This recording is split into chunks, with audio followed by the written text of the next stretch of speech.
Bismillahirrahmanirrahim. Assalamualaikum warahmatullahi wabarakatuh. Innal hamdalillah nahmaduhu wa nasta'inuhu wa nastaghfiruh wa na'udzu billahi min shururi anfusina wa min sayyiati a'malina. May yahdihillahu fala mudilla lahu wa may yudlil fala hadiya lahu.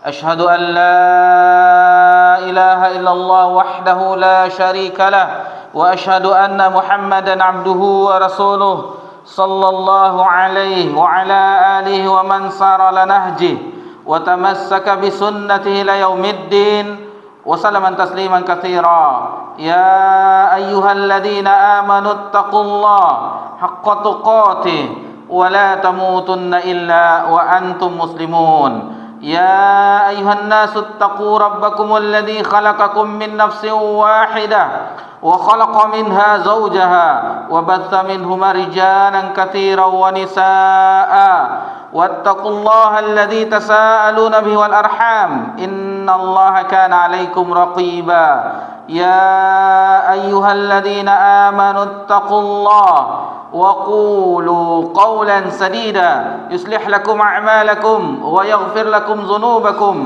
ومن يطع الله ورسوله فقد فاز فوزا عظيما أما بعد فإن أصدق الحديث كتاب الله وخير الهدي هدي محمد صلى الله عليه وسلم وشر الأمور محدثاتها وكل محدثة بدعة وكل بدعة ضلالة وكل ضلالة في النار.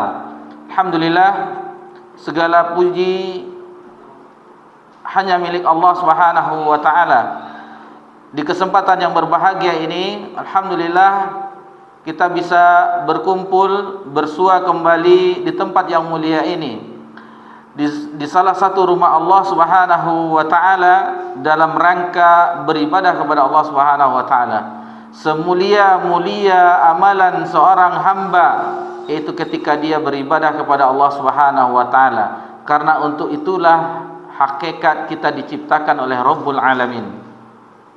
Salawat beriringkan salam kepada Nabi kita tercinta Nabi Muhammad sallallahu alaihi wasallam. Sebelum kita melanjutkan pelajaran kita di matan Al-Aqidah At-Tawahawiyah, kita sejenak introspeksi bahwasanya kita sekarang berada di akhir tahun 1445 Hijriah. Tidak berapa lama lagi insyaallah kita akan memasuki tahun yang baru, tahun 1446 Hijriah. Ada sedikit yang harus kita ingatkan bahwasanya waktu itu sangatlah cepat berlalu. Waktu itu tidak terasa. Kalaulah kita sejenak merenungkan bagaimana keadaan diri kita sekarang, maka kita merasakan bahwasanya seolah-olah baru kemarin kita masih di bangku sekolah dasar. Perasaan baru sekarang, baru kemarin. Apalagi di zaman dahulu permainan yang tidak kita jumpai di zaman kita sekarang ini, mengejar layang-layang putus, atau masih di kampung kita masih bisa berjalan di pematang sawah. Bagi orang yang dekat pantai, mandi-mandi di pantai di sore harinya, itu perasaan baru kemarin. Sementara kita di zaman ini, di saat kita ini, kita hidup sekarang ini sudah berada di akhir tahun 1445 Hijriah. Bahkan sebagian kita sudah berkeluarga, mempunyai anak, cucu. Maka apabila kita renungi, ingatlah kita ungkapan Imam dari generasi tabi'in, Imam Hasan Al-Basri rahimahullah ta'ala. Beliau pernah mengungkapkan bahwasannya ya nama Adam, wahai anak cucu Adam, wahai manusia, innaka anta ayyam, sesungguhnya engkau adalah kumpulan-kumpulan hari, yang mana ketika pergi satu hari, berlalunya satu hari, maka berkuranglah keadaan diri kita. Maksudnya setelah matahari tenggelam, yakinilah jatah kehidupan kita di dunia ini semakin berkurang. Itu harus kita yakini. Dan kita juga menyaksikan orang-orang yang kita cintai, yang mendahului kita, orang tua kita, saudara kita, teman kita, maka itu harus menjadi pelajaran bagi kita. Kafa bil mauti mau'izah. Cukuplah kematian itu menjadi pelajaran bagi kita.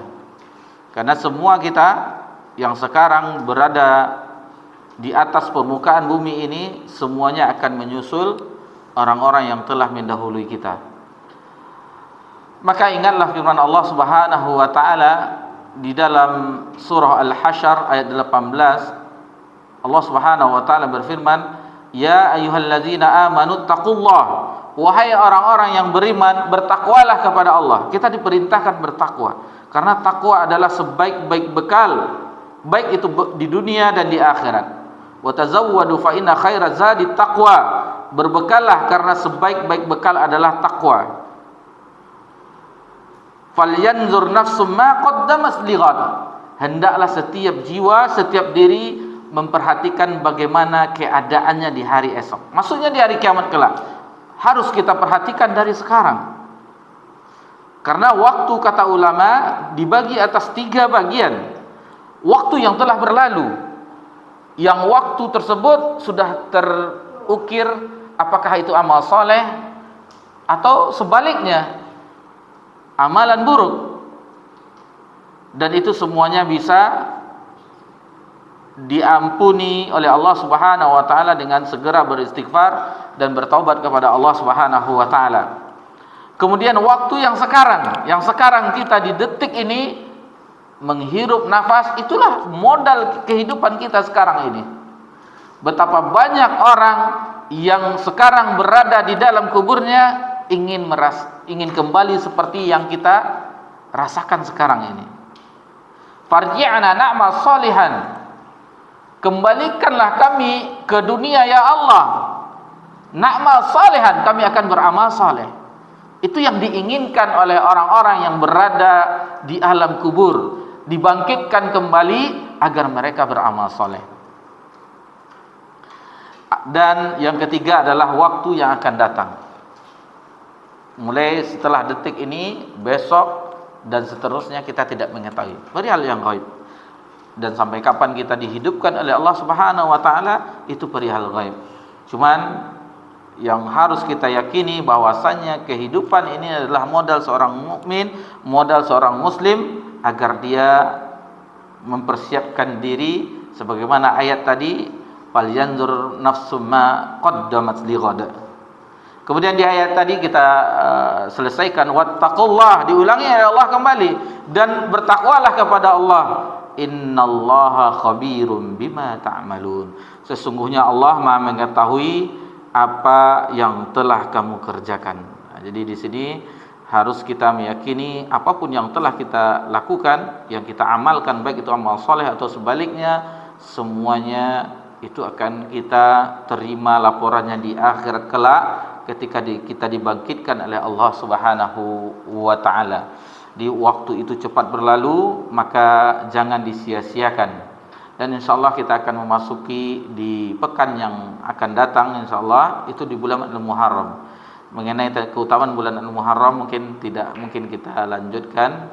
Insyaallah nanti di pekan depan bagaimana keutamaan bulan Al-Muharram. Syahrullah, bahkan Allah menisbahkan terhadap namanya Syahrullah Al-Muharram, afdalus siyam ba'dal faridah, afdal puasa setelah puasa wajib, yaitu puasa di bulan Allah Al-Muharram. Nanti insyaallah akan kita bahas tentang puasa Asyura, Tasu'a di pekan yang akan datang insyaallah. Dan sekarang kita telah alhamdulillah sebelum memulai di poin yang ke-41 di halaman 11, maka kita senantiasa memuji Allah Tabaraka wa taala telah menyelesaikan tentang rukun iman kepada Allah Subhanahu wa taala. Maksudnya keimanan kepada Allah Subhanahu wa taala. Itu alhamdulillah 40 poin yang di 11 pertemuan telah kita selesaikan. Itu berkat dari nikmat dari Allah Subhanahu wa taala, taufik dari Allah Subhanahu wa taala.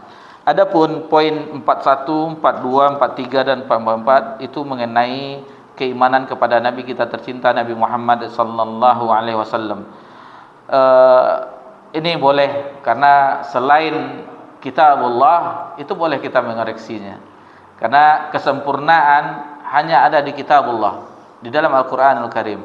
Adapun matan ini sepertinya terlalu miskin, hanya 4 poin dibahas tentang iman kepada Nabi Muhammad sallallahu alaihi wasallam. Hanya 4 poin, 41, 42, 43. Sementara kalau kita membaca lembaran para sahabat ketika ditanyakan oleh tabi'in mengenai Nabi sallallahu alaihi wasallam, di antara mereka tidak sanggup menceritakan bagaimana mereka dengan Nabi sallallahu alaihi wasallam. Menangis beliau para sahabat untuk menceritakan bagaimana sosok Nabi yang mulia sallallahu alaihi wasallam. Karena terbayang bagi mereka bagaimana keindahan kehidupan mereka ketika bersama Nabi sallallahu alaihi wasallam. Itu tidak bisa ketika ditanyakan bagaimana sosok Nabi yang mulia sallallahu alaihi wasallam, bukan kalimat perkata yang keluar dari lisan sebagian dari para sahabat, tetapi tangisan, air matanya yang keluar karena tidak sanggup menceritakan sosok Rasul yang agung, Rasul yang mulia sallallahu alaihi wasallam. Kemudian ada yang menjawab, kalau tidak salah Ali bin Abi Thalib atau yang lainnya, bagaimana aku menceritakan kepadamu tentang sosok makhluk yang mulia, yang lebih indah daripada alam semesta, lebih indah daripada pegunungan, lebih indah dari samudera. Bagaimana menceritakannya? Tidak sanggup. Dan sebagian ada hanya sebagian akhlak Nabi sallallahu alaihi wasallam, sebagaimana Al-Hafiz Ibnu Katsir membawakan ini, riwayat ini di dalam surah Al-Qalam, Nun, ketika wa innaka la'ala khuluqin azim, sesungguhnya engkau memiliki akhlak yang agung. Di tafsirnya Al-Hafiz Ibnu Katsir membawakan riwayat ketika orang bertanya tentang bagaimana Nabi sallallahu alaihi wasallam, kata Ummul Mukminin Aisyah radhiyallahu anha, kana khuluqul Quran, adalah akhlak Nabi sallallahu alaihi wasallam adalah Al-Quran. Sanjungan langsung dari Rabbul Alamin tentang bagaimana agungnya akhlak Nabi kita tercinta sallallahu alaihi wasallam, dan itu diketahui baik itu oleh kawan, sahabat maupun lawan Nabi sallallahu alaihi wasallam. Nanti insyaallah akan kita singgung bagaimana Heraklius berdialog dengan Abu Sufyan. Insyaallah akan kita singgung sedikit. Karena tidak mungkin hanya 4 pembahasan dibawakan boleh saja kita mengoreksi tulisan selain kitabullah hanya 4 poin. Sementara kalau kita lihat sirah nabawiyah itu alhamdulillah kita diberikan amanah membahasnya di tempat yang lain baru 15 kali pertemuan. Itu pun mulakhas, kita ringkas. Kalau seandainya kata-katanya disampaikan per kalimatnya, itu mungkin belum sampai kepada Nabi SAW menerima wahyu. Tetapi poin-poinnya kita ambil poin pentingnya, apa yang bisa diambil dari bab ini, dari subbab ini, sehingga alhamdulillah 15 pertemuan itu telah masuk kepada hijrah Nabi sallallahu alaihi wasallam. Otomatis fase pertama di dalam kehidupan Nabi sallallahu alaihi wasallam itu sudah dilewati. Itu fase Mekah. Akan diceritakan, insyaallah akan dikisahkan tanah air kedua. Maksudnya tanah air kedua setelah hijrah ke Madinah merupakan tanah air kedua. Disitulah nanti bersinarnya cahaya Islam dari Madinah Munawwarah, sehingga semuanya tersinari oleh cahaya Islam, jazirah Arab semuanya. Bahkan di zaman Khulafaur Rasyidin itu imperium besar Romawi dan Persia itu takluk di bawah kekuasaan kaum muslimin. Itu adalah nikmat dari Allah Subhanahu wa taala. Ikhwani fid din rahimakumullah, itu sedikit gambaran Nabi yang mulia sallallahu alaihi wasallam. Sedikit lagi kalau sudah mulai berbicara tuh apa namanya, memori itu hidup dia kembali. Itu kelebihan kalau diberi kesempatan. Terkadang kita menyiapkan konsepnya ini akan disampaikan, tetapi pas di kajian ada aja yang teringat. Seperti pelajaran lama kita, dan ini alhamdulillah kita setelah selesai di tempat kita ini di Usulul Salasah. Karena iman kepada yang kemarin, anggap saja kita telah menyelesaikan syahadat la ilaha illallah, keimanan kepada Allah. Sekarang syahadat Muhammad Rasulullah. Bagaimana konsekuensinya? Di Usulul Salasah disebutkan tasdiqu fima akhbar, membenarkan apa yang dikhabarkan oleh Nabi sallallahu alaihi wasallam. Jadi kalau iman atau kita syahadat kepada Nabi Muhammad sallallahu alaihi wasallam, bahwasanya beliau sallallahu alaihi wasallam utusan Allah Subhanahu wa taala, harus membenarkan semua kabar dari Nabi sallallahu alaihi wasallam. Kemudian mentaati wa ta'atu fima amar, mentaati seluruh apa yang diperintahnya. Kemudian wajatanibuhu fima naha wa zajar, menjauhi semua apa yang dilarangnya atau diingatkannya, itu dijauhi semuanya. Yang terakhir, yang keempat, la ibadallah illa bima syara', tidak beribadah kepada Allah Subhanahu wa taala kecuali apa yang telah disyariatkan, yang telah dicontohkan oleh Nabi sallallahu alaihi wasallam. Tidak boleh kita ini baik, ini bagus. Dan alhamdulillah itu telah kita bahas bagaimana seseorang ihtisan, seseorang yang beranggapan itu baik tetapi dia tidak ada contohnya dari Nabi sallallahu alaihi wasallam. Karena orang yang ihtisan itu seolah dia memposisikan diri sebagai syariah, pembuat syariat. Posisinya telah sama dengan Rabbul Alamin. Itu makanya orang-orang yang mendakwahkan bagaimana bahaya bid'ah itu, karena seseorang yang melakukan bid'ah dia memposisikan dirinya sebagai Tuhan, yang mendeklarasikan inilah ibadah. Sementara ibadah itu bersifat taufikiyah, itu murni dari Allah Subhanahu wa taala. Allah yang menurunkan bagaimana seorang hamba itu beribadah kepada Allah Subhanahu wa taala. Lalu tidak ada contohnya dari Nabi, lalu dia melakukan. Setelah dia Tuhan semesta alam, yang tidak ada Allah menurunkan tetapi diamalkannya.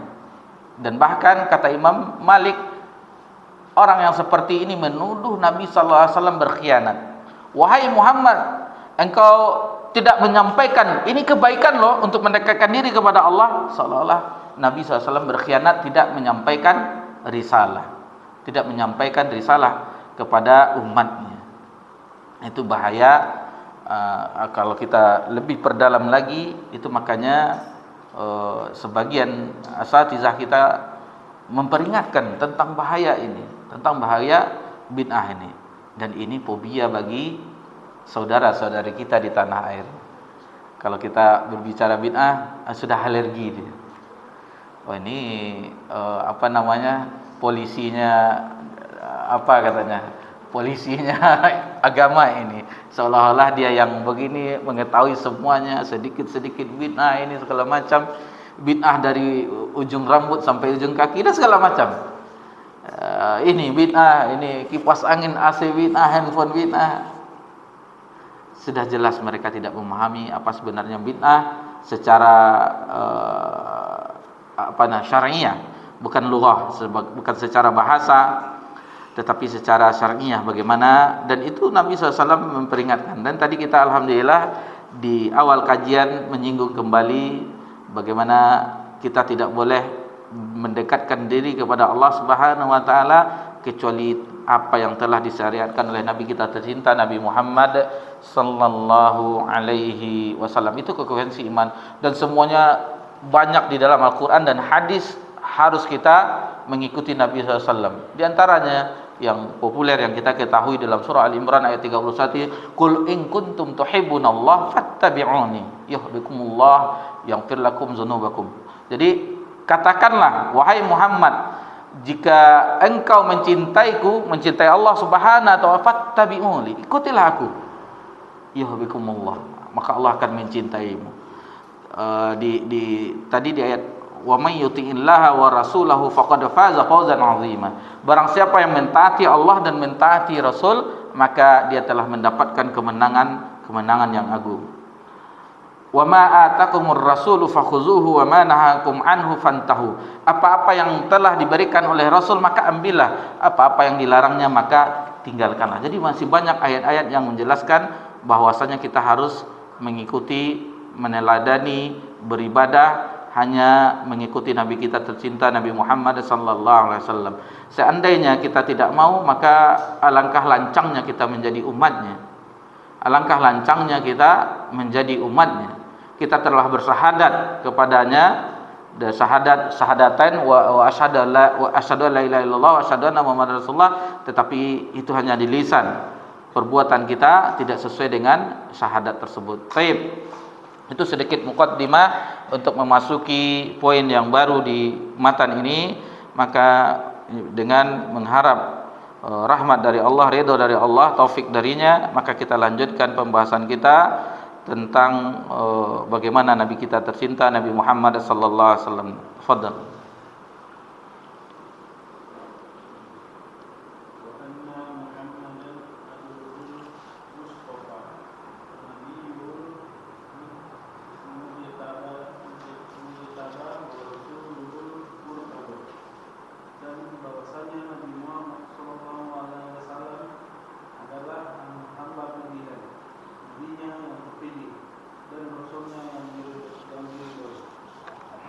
Baik.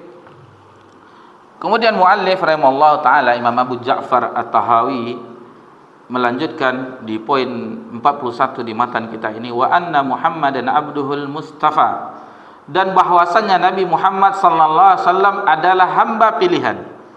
Jadi harus diyakini bahwa Nabi sallallahu alaihi wasallam adalah hamba pilihan. Wan nabiyul mujtaba, nabinya yang terpilih. Kemudian wa rasuluhul murtada, dan rasulnya yang diridhoi. Jadi kalimat-kalimat al-istifa'u wal ijtiba'u kemudian wal irtida'u itu muqaribul makna, maknanya dekat, sama, agak mirip-mirip makna bahwasanya dia adalah hamba pilihan, nabi yang terpilih, dan rasul yang diridhoi. Itu memiliki kedekatan makna. Masalah mustafa, kemudian mujtaba, kemudian murtada. Di sini kita dapat mengambil pelajaran bahwasannya penghambaan yang sempurna seluruh makhluk adalah terdapat pada sosok Nabi kita tercinta sallallahu alaihi wasallam. Itu tidak bisa dipungkiri. Itu bagaimana titik penghambaan yang sempurna itu ada pada sosok yang mulia Nabi kita tercinta sallallahu alaihi wasallam. Banyak sekali dalil-dalil yang menjelaskan tentang bahwasannya penghambaan yang sempurna itu adalah penghambaan Nabi kita tercinta sallallahu alaihi wasallam. Di antaranya di dalam surah Al-Anbiya. Di dalam surah Al-Anbiya, sabar. Di ayat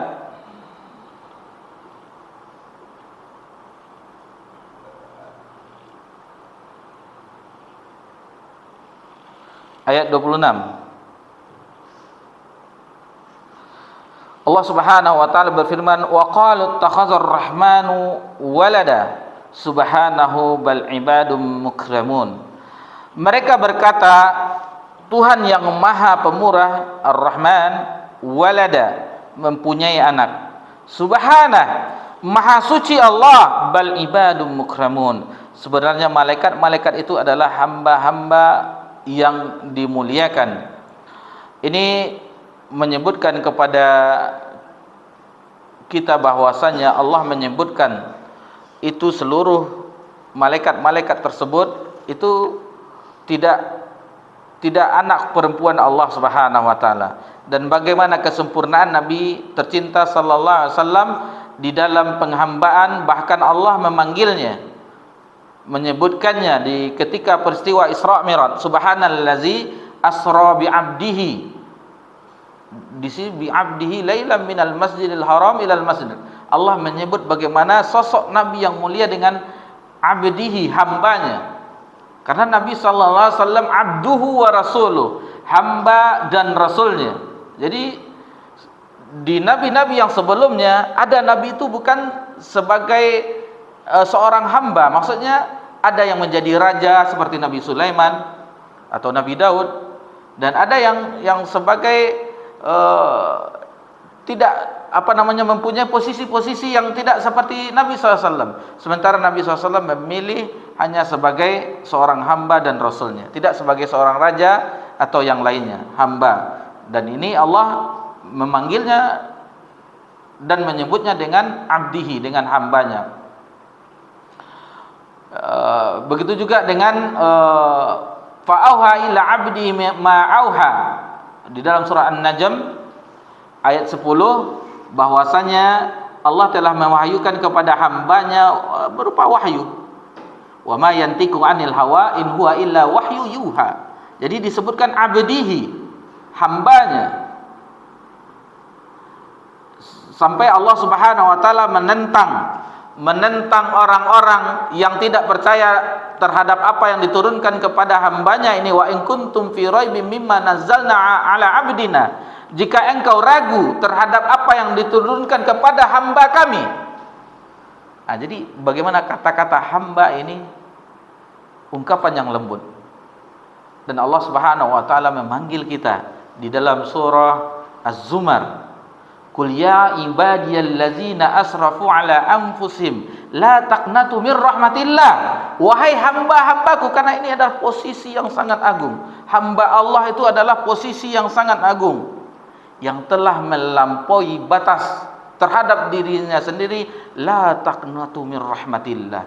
Janganlah berputus asa atas rahmat Allah Subhanahu wa taala. Teringat kita hadis Abu Sa'id Al-Khudri ketika Nabi sallallahu alaihi wasallam di akhir hayatnya di atas mimbar itu berkhutbah. Ada seorang hamba, kata Nabi, ada seorang laki-laki diberi pilihan, apakah dia ingin kenikmatan abadi di dunia atau dia berjumpa dengan Rabb-nya.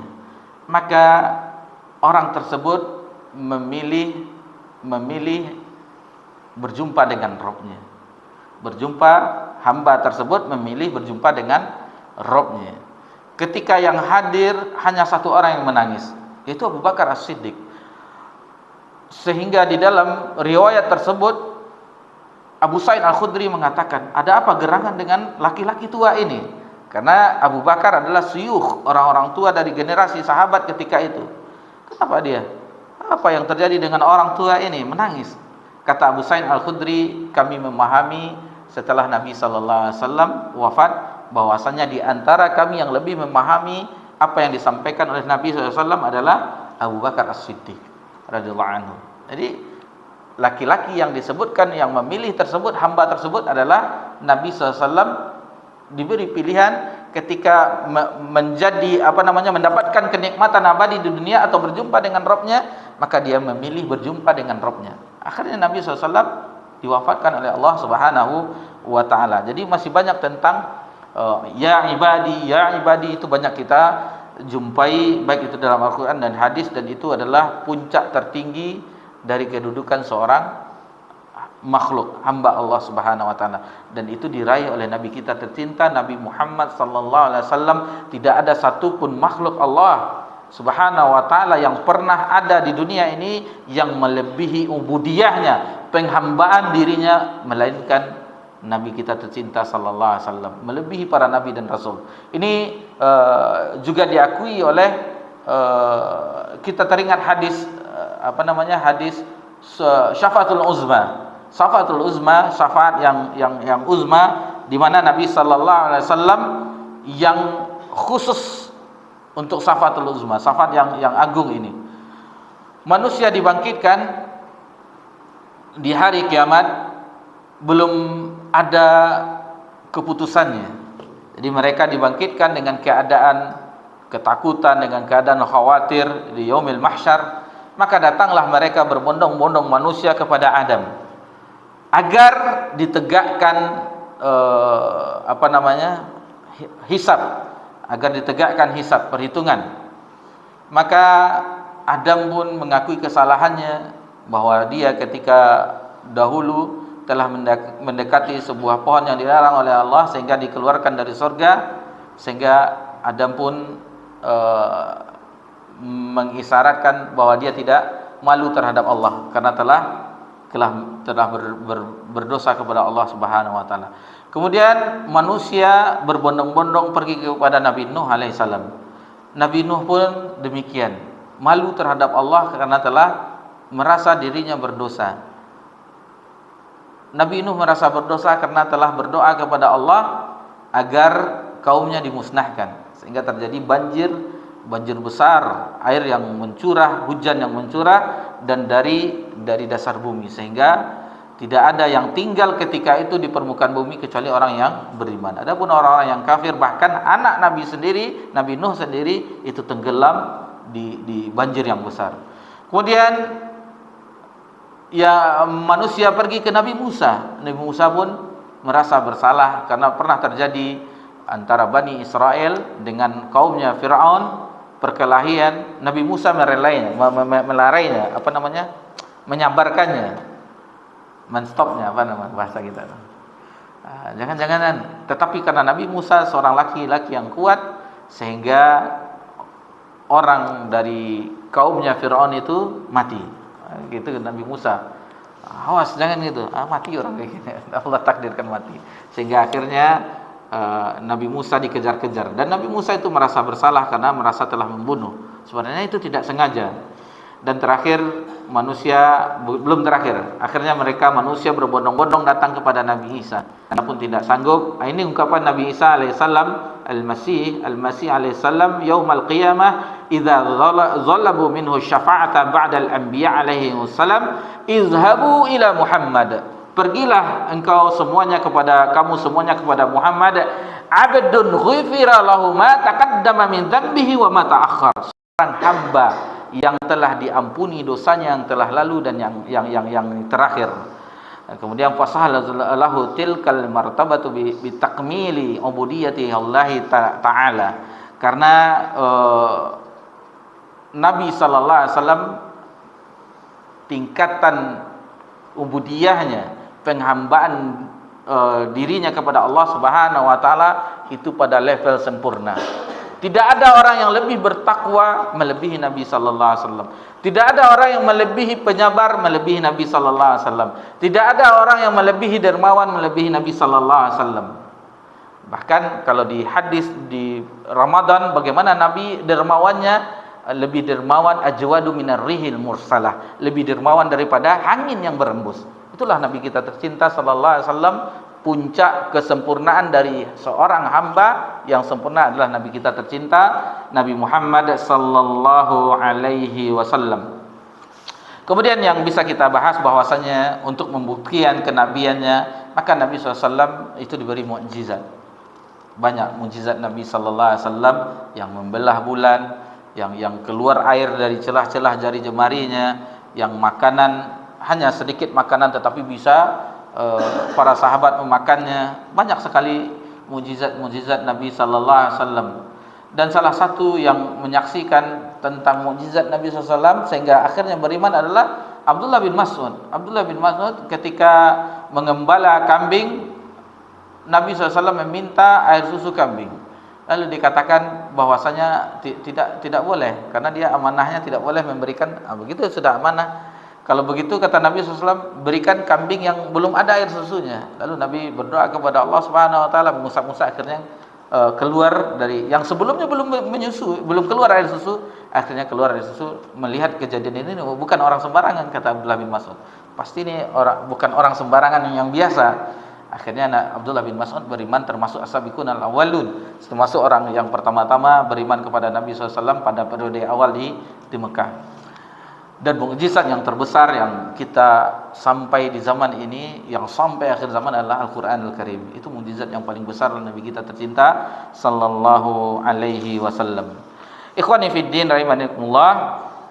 Kemudian yang bisa kita sebutkan juga tentang kejujuran Nabi sallallahu alaihi wasallam yang dikenal, sangat terkenal karena dia adalah wahwa shadiqul masduq, yang dia dibenar dan dibenarkan. Wa huwa shadiqul masduq, asdaqus shadiqin.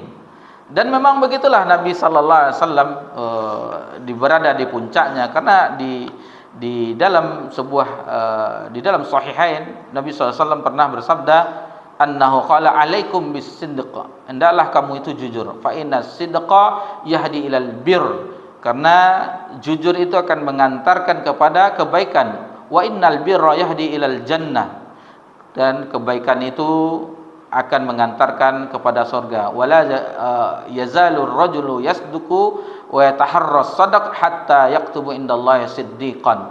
Jadi apabila seseorang itu dia betul-betul dia senantiasa berbuat siddiq, sehingga ditetapkan dia adalah sebagai orang yang jujur. Kemudian wa iyyakum wal kadzib, dan hati-hatilah engkau terhadap kadzib, sampai seterusnya, karena wal kadzibu yahdi ilal fujur, dan fujur itu akan mengantarkan kepada ilan nar, ila akhiril hadis. Taib, itu tentang kejujuran Nabi sallallahu alaihi wasallam. Lalu ada bagaimana Nabi sallallahu alaihi wasallam, ini sangat panjang sekali pembahasannya, Masya Allah, luar biasa. Tuduhan-tuduhan yang disematkan kepada Nabi SAW, bahwa Nabi dikatakan penyair, Nabi dikatakan dukun, itu sudah biasa bagi orang-orang yang menentang dakwah Nabi SAW. Dan itu dibantah, turun firman Allah, wa ma huwa biqauli syair wa ma huwa biqauli kahin qalilan man tadhakkarun, di dalam surah Al-Haqqah. Nah, jadi dibantah oleh Allah Subhanahu wa taala, turun firman Allah Subhanahu wa taala bahwa Nabi kita tercinta SAW bukanlah seorang penyair, bukanlah seorang dukun, bukan orang gila dan segala macamnya. Nah, itu Nabi kita tercinta sallallahu alaihi wasallam. Kemudian yang bisa kita pelajari juga pada poin ini, bahwasanya bagaimana Nabi sallallahu alaihi wasallam ini, kita wala ta'rifanna fi lahnil qaul. Kemudian ini tentang bagaimana sosok gambaran Nabi sallallahu alaihi wasallam ketika turun wahyu. Ketika turun wahyu Nabi sallallahu alaihi wasallam, jadi kita ulas sedikit, kita menyinggung sedikit bahwasanya Nabi sallallahu alaihi wasallam itu lahir di tanggal 12 Rabiul Awal tahun gajah. Tahun gajah karena peristiwa tentara Abrahah ingin menghancurkan Ka'bah. Itu kita ulang sedikit. Kita review. Lalu Nabi SAW lahir dalam keadaan yatim, sehingga tidak ada yang mau menyusui. Banyak kabilah-kabilah yang datang ingin, kebiasaan ketika itu mengambil upah dengan susuan, dan Nabi tidak ada yang mau menyusui kecuali Halimah Sa'diyah. Akhirnya dibawa ke Bani Sa'diyah, sampai terjadi peristiwa aneh, pembelahan dada Nabi SAW, sehingga khawatir dilihat oleh teman-teman Nabi waktu kecil, sehingga khawatir dikembalikan kepada ibunya. Sampai usia 6 tahun Nabi SAW pun ibundanya tercinta wafat, Aminah, kemudian dirawat oleh sang kakek yang penyayang terhadapnya. Bahkan keistimewaan Abdul Muttalib terhadap cucunya ini, di mana tidak berani orang yang duduk di kursinya Abdul Muttalib, di tempat duduk Abdul Muttalib. Adapun cucunya itu pas duduk bermain-main, dilarang oleh paman-pamannya yang lain. Ya Muhammad, karena khawatir nanti Abdul Muttalib memarahinya. Tidak, biarkan cucuku, biarkan di situ. Begitu kasih sayang seorang kakek terhadap cucunya. Dan itu tidak lama, 2 tahun kemudian, di umur 8 tahun Nabi SAW, Abdul Muttalib pun diwafatkan oleh Allah Subhanahu Wa Taala, dan akhirnya di pengasuhan seorang paman yang menyayanginya, Abu Talib. Nah, dari sini kita bisa bagaimana kisah Nabi SAW, ujiannya yang sangat berat, yang lahir dalam keadaan yatim, di masa kecilnya ibunya meninggal, kemudian kakeknya yang menyayanginya juga meninggal, diasuh dengan Abu Talib. Tetapi inilah Allah ilhamkan kepada Abu Talib, dia mencintai Nabi, menyayangi Nabi SAW melebihi anak-anaknya yang lain. Jadi Nabi diistimewakan oleh Abu Talib di dalam pengasuhannya. Sudah azan? Baik, kita azan dulu, insyaallah akan kita lanjutkan sedikit lagi setelah azan. Fadhil.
أشهد أن محمدا رسول الله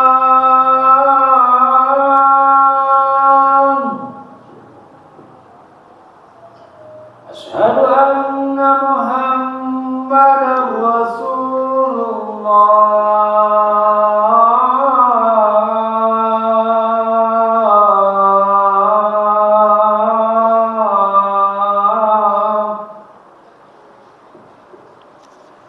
حي على الصلاة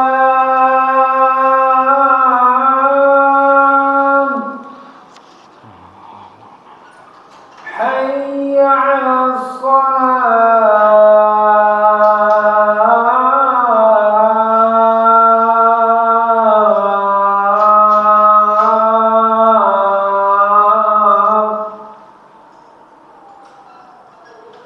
حي على الفلاح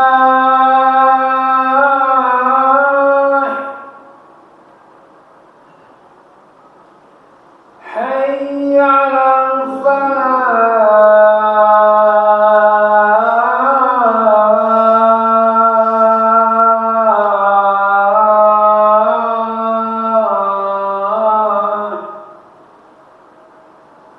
الله أكبر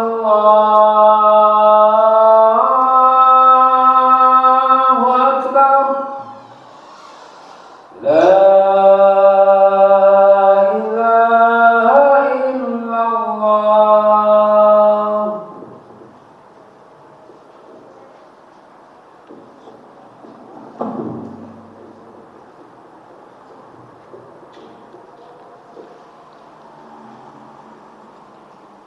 Alhamdulillah wassalatu wassalamu ala Rasulillah ma ba'd. Kita lanjutkan.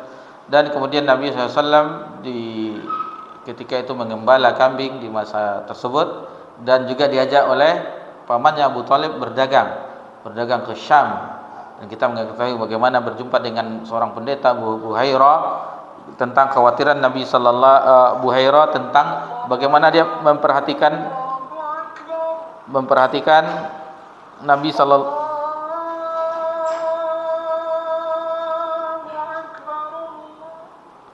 bagaimana Nabi sallallahu alaihi wasallam ada tanda-tanda nubuwah yang dimana dinaungi oleh awan, dan dia memperhatikan bagaimana anak seorang pemuda ini, lalu disarankan kepada Abu Thalib oleh pendeta ini agar segera kembali, karena dikhawatirkan kalau diketahui oleh orang-orang ahlul kitab akan dibunuhnya.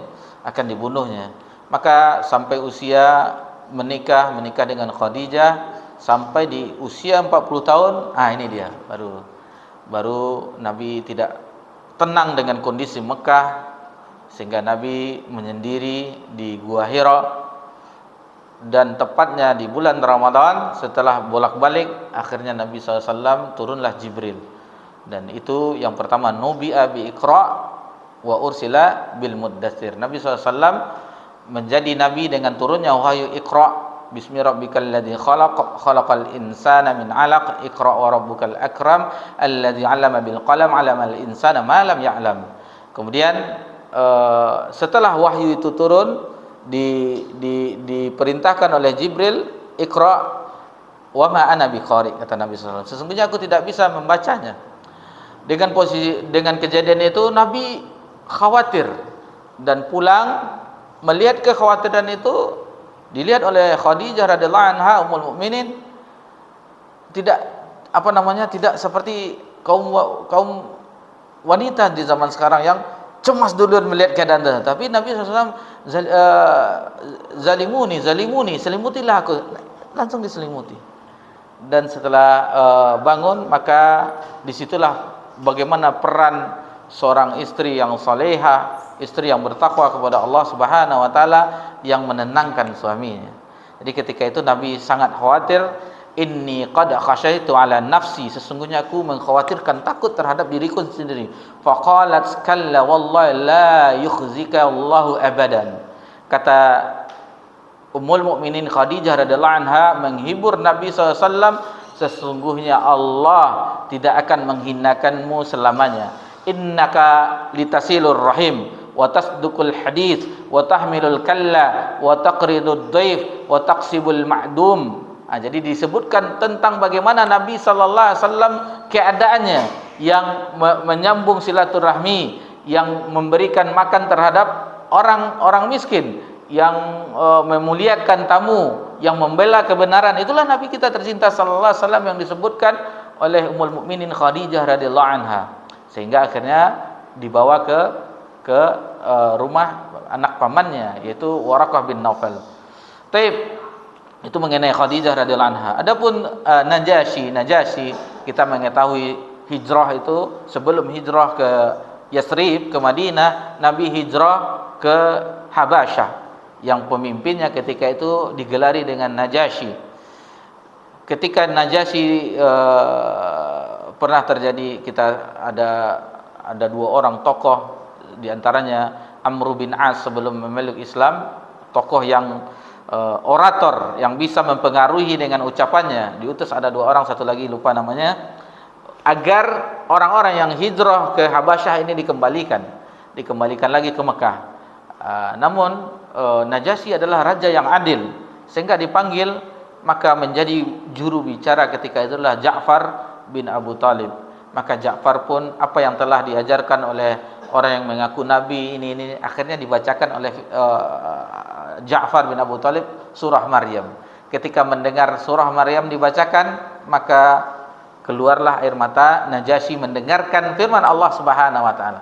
Apa yang didengarnya ini begitulah yang ada di kitab mereka, di Injil. Karena dia adalah ketika kitab suci yang ada ketika itu adalah Injil bagi Najasyi.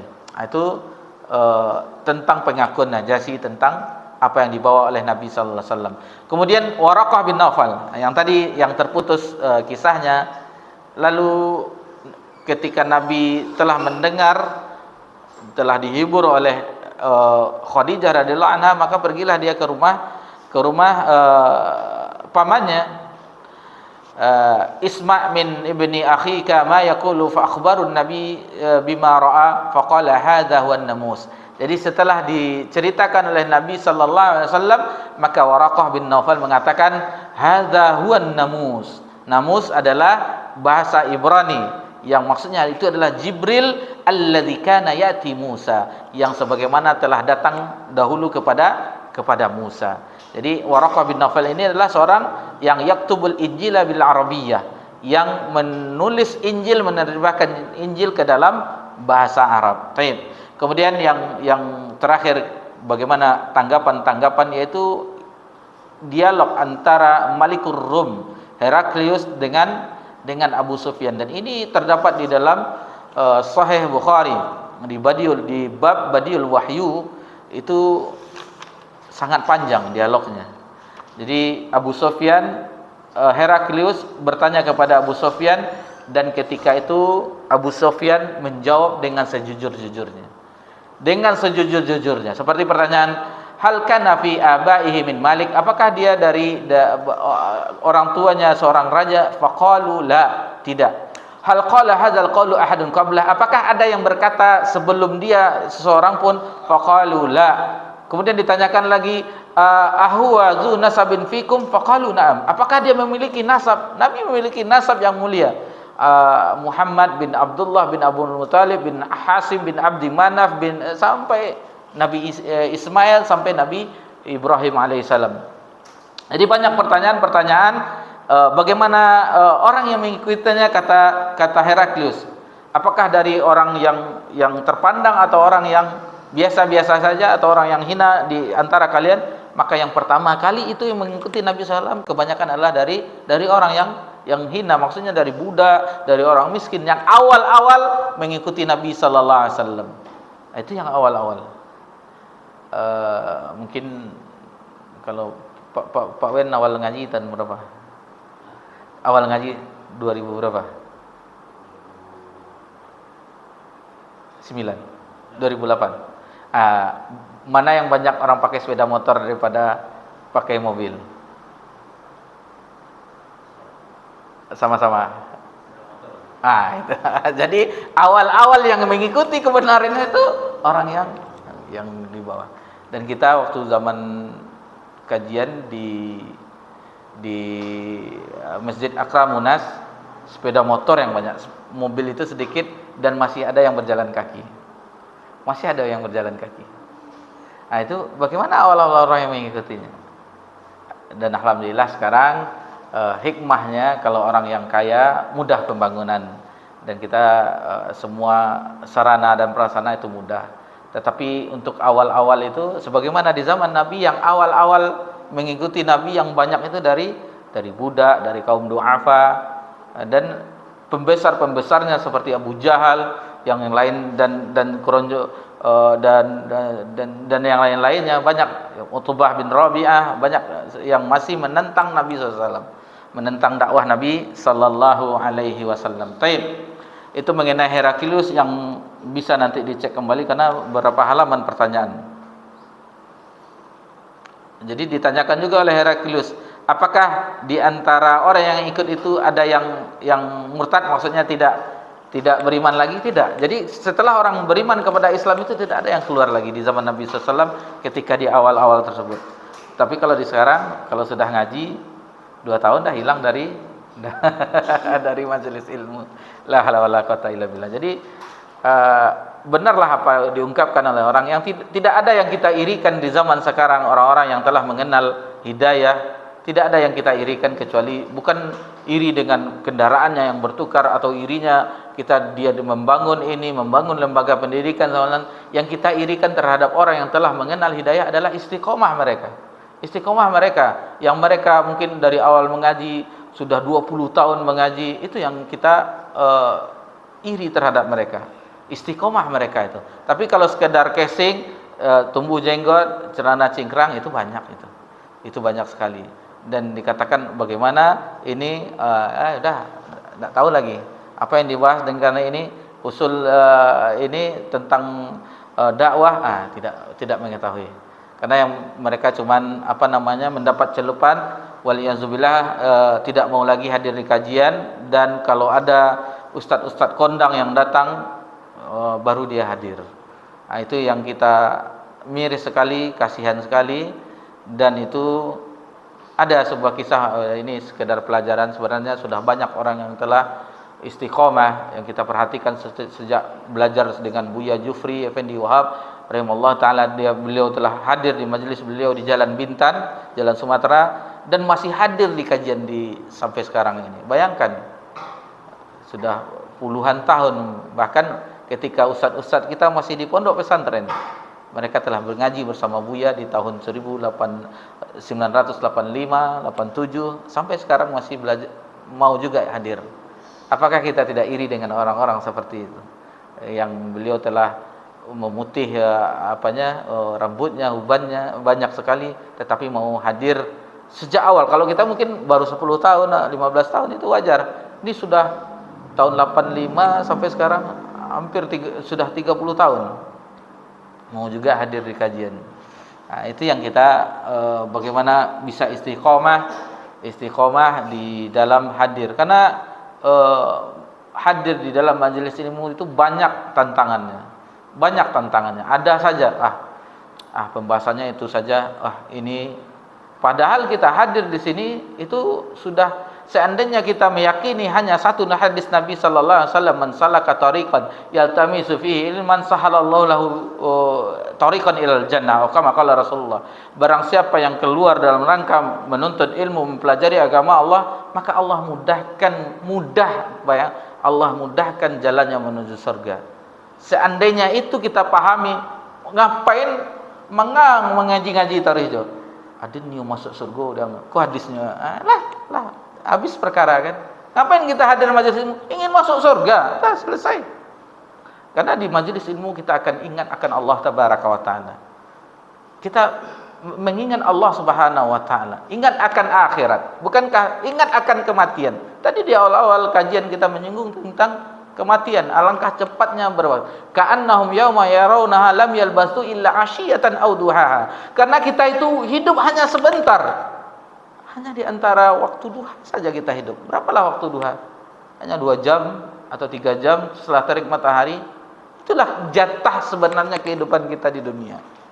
Itu sebenarnya jatah kehidupan kita di dunia, sebentar saja. Tapi waktu yang sebentar itu amat disayangkan itu lalai bagi kita, dan tidak ada tempat yang mencas di zaman sekarang ibarat api, itu di majelis ilmu. Itu di majelis ilmu. Taib. Itu sedikit motivasi mengingatkan kembali terutama bagi kami, dan kami juga berharap juga bisa terus hadir kajian, seperti di kajian tafsir Taisir Karimur Rahman fi Tafsir Kalam Manin, tafsir As-Sa'di, pernah berdialog dengan orang yang hadir, dilihatnya karena buku kitab yang kita bawa itu basah, jadi agak-agak ada kuning-kuningnya, itu kena air. Akhirnya bercerita, ini sudah lama kayaknya ngaji, belum, tapi sejak awal Al-Fatihah dulu sudah hadir, alhamdulillah, kata kita. Tetapi bukan di masjid RJ ini. Di mana dulu awalnya? Dulu awalnya di Balai Dusun Sudirman. Tahun 2011 itu sudah mulai dari surah Al-Fatihah. Dan sekarang alhamdulillah itu sudah masuk surat Al-Jathiyah di juz 25. Nah, jadi selesai Al-Fatihah langsung An-Nas. Dari An-Nas mundur. Sekarang di surah Al-Jathiyah di juz 25. Itu kan tidak terasa waktu. 2011 13 tahun. Alhamdulillah, itu berkat taufik dari Allah Subhanahu wa taala. Terkadang ada jadi ban serap, dihubungi oleh salah satu masjid kita, tempat kajian, Ustaz sedang umroh, jadi kosong, mohon kesediaan diisi. Kita balas, ini masa saya untuk belajar, karena setiap Kamis malam saya belajar tafsir gitu.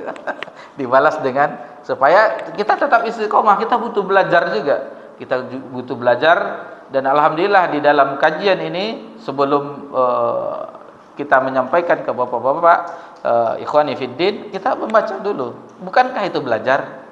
Jadi seolah-olah dengan kondisi yang berbeda. Dahulu kita mendengar, mencatat, mengambil poinnya. Sekarang dengan menganalisa apa yang dibahas oleh mu'alif, lalu diambil poin-poin pentingnya, lalu kita berbagi. Nah, itu bedanya. Jadi masa belajar juga sekarang alhamdulillah, tetapi dengan metode yang berbeda. Mana yang lebih kokoh? Dan kami pribadi merasakan, karena setelah corona, alhamdulillah Allah mudahkan, diberi kesempatan untuk memberikan kajian, itu lebih kokoh ketika memberikan kajian. Karena pertama kita membaca, lalu menyimpulkan, lalu disampaikan. Terkadang ingat kembali, ingatnya itu lebih kokoh dibandingkan daripada kita dengar, kita mencatatnya. Yang ana bedakan kekokohannya lebih kuat ketika menyampaikan sistemnya. Itu makanya kalau ada guru-guru yang lama, kita ingat tidak bawa buku sama sekali. Waktu sekolah di Padang dulu, jadi kalau tidak salah waktu itu pelajaran termodinamika atau apa, lupa. Jadi gurunya tidak pernah, tapi guru dah sepuh juga. Pak, bapak tidak pernah bawa buku, Pak. Lah puluhan tahun tua lo, istilahnya lama masa mengajarnya daripada umur kita waktu itu, katanya. Udah puluhan tahun mengajar, jadi dah hafal dia apa yang disampaikan. Nah, jadi seperti itulah gambarannya bagaimana metode belajar kita seperti ini, berbagi sama ikhwan semuanya. Itu salah satu bentuk metode mengulang belajar kembali. Dan ini akidah atau ya, ini bukan bukan sesuatu yang yang baru. Ini matan yang lama, tetapi baru kita bahas di tempat ini, dan poin-poinnya kita mengetahuinya. Bahwasanya ini adalah ringkasan dari apa-apa yang telah diketahui oleh seorang muallif, Imam Abu Ja'far At-Tahawi, disimpulkan di sini, nanti disyarah, itulah yang kita pelajari bersama-sama. Baik. Mungkin sampai di situ tentang poin ini, bahwasanya Nabi sallallahu alaihi wasallam adalah seorang hamba al-mustafa, seorang hamba yang terpilih. Kemudian seorang nabiul mujtaba, nabi yang terpilih, wa rasuluhul murtada, rasul yang diridai oleh Allah Subhanahu wa taala. Mudah-mudahan ini menjadikan kita lebih semangat lagi mempelajari apa yang telah diwariskan oleh Nabi kita tercinta sallallahu alaihi wasallam, yaitu berupa ilmu, berupa kalamullah dan sunnah-sunnah Nabi yang mulia sallallahu alaihi wasallam. Mohon maaf jika ada kesalahan di dalam penyampaian. InsyaAllah akan kita sambung di pekan yang akan datang dengan izin Allah Subhanahu wa taala. Subhanakallahumma bihamdika asyhadu an la ilaha illa anta astaghfiruka wa atubu ilaik. Wassalamu ala nabi Muhammad sallallahu alaihi wasallam wa ala alihi washabihi jamain walhamdulillahirabbil alamin. Wassalamualaikum warahmatullahi wabarakatuh.